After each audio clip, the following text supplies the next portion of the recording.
자, 여기 아주 기묘한 상상 하나 해볼까요?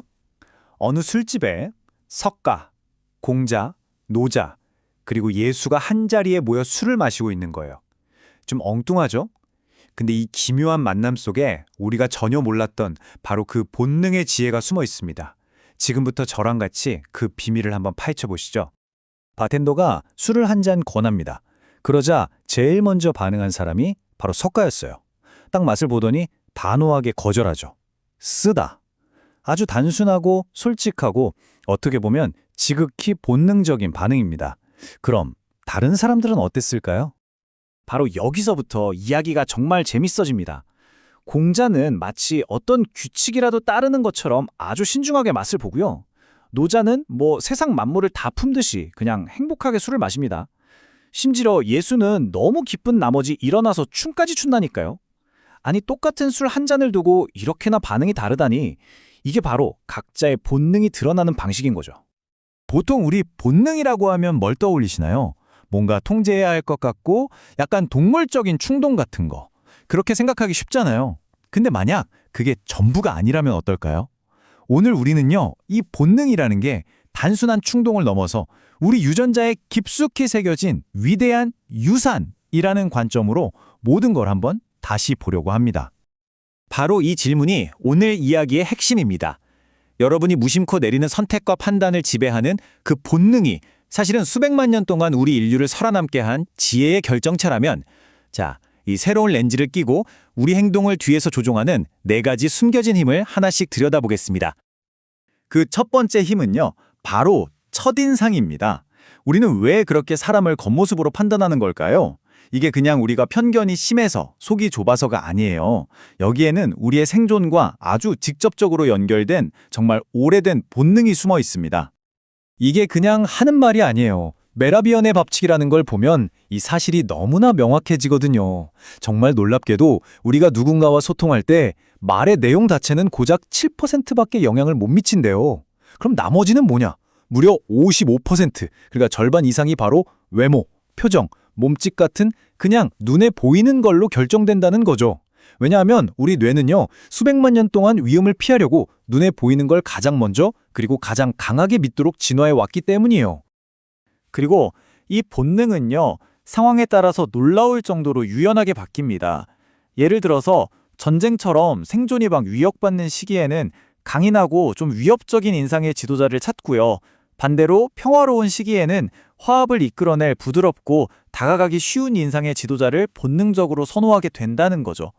결국 생존이라는 궁극적인 목표가 우리가 뭘 보는지까지 조종하고 있는 셈입니다. 그런데 여기서 진짜 흥미로운 사실이 하나 더 있습니다. 한 실험에서 사람들한테 돈을 빌려준다면 누가 더 잘 갚을 것 같냐고 물어봤거든요.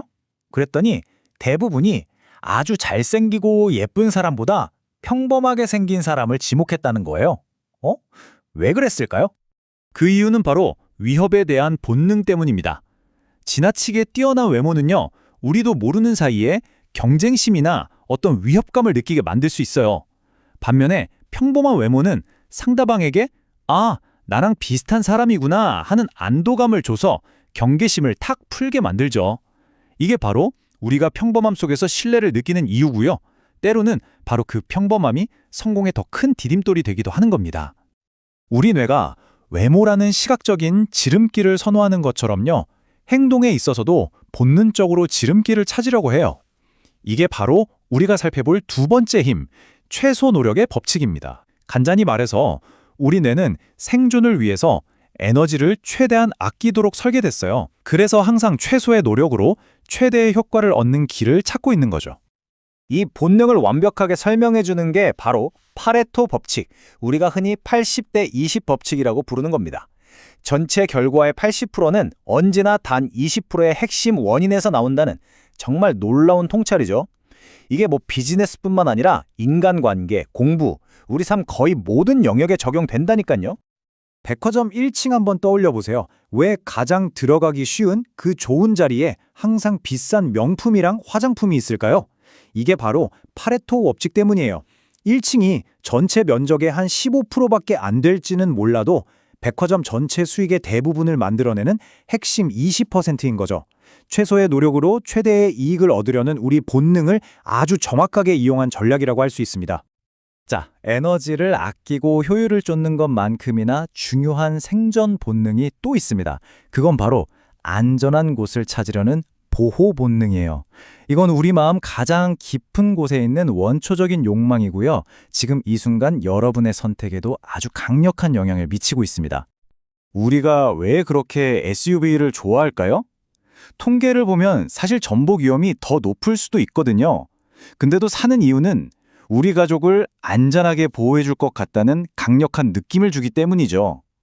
레스토랑에 가면 창가 자리나 구석진 자리를 선호하는 것, 또 아이들이 그네 타는 걸 좋아하는 거, 이게 전부 주변에 살피고 전망, 또 숨을 곳을 찾는 은신처, 우리 조상들의 원시적인 본능이 남아있는 겁니다.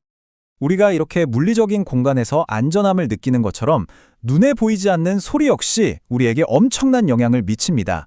이게 바로 마지막, 네 번째 힘, 설득의 소리입니다. 목소리의 톤이나 말의 리듬은요, 우리의 이성적인 판단을 그냥 건너뛰어버리고 본능에 직접 말을 거는 가장 강력한 도구 중 하나예요. 3초. 이 숫자가 대체 뭘 의미하는 걸까요?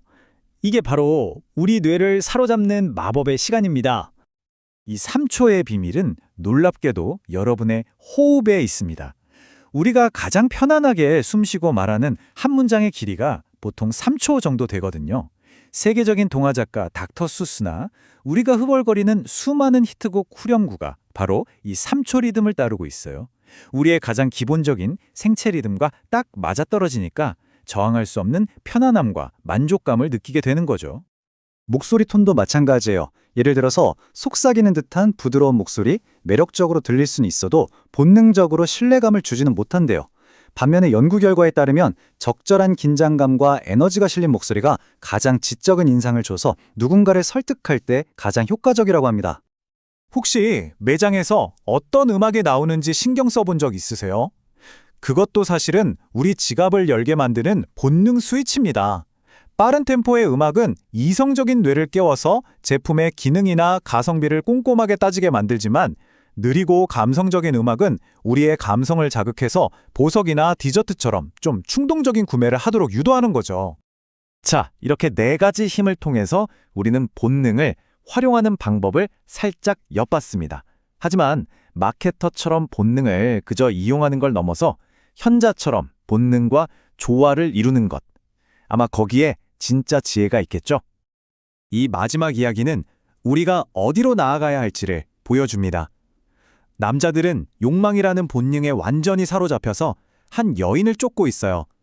그리고 그들은 모든 걸 꿰뚫어보는 석가에게 질문을 던집니다. 이 대답 안에 모든 지혜가 담겨 있습니다. 남자들이 벌거벗은 여자라는 겉모습, 현상에 사로잡혀 있을 때 석가는 그 너머의 본질, 즉 하나의 염원을 본 거죠.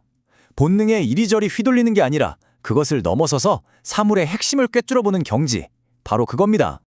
동양 철학에서는 이런 경지를 무위자연이라고 부르죠.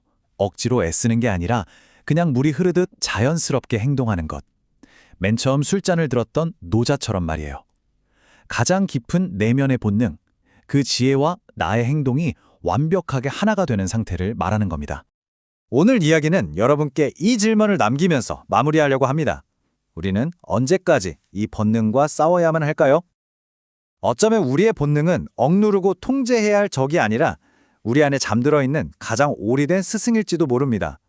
여러분의 삶 속에서 그 태고의 지혜를 깨우고 또 그 지혜와 조화를 이루는 길을 찾아보시길 바랍니다.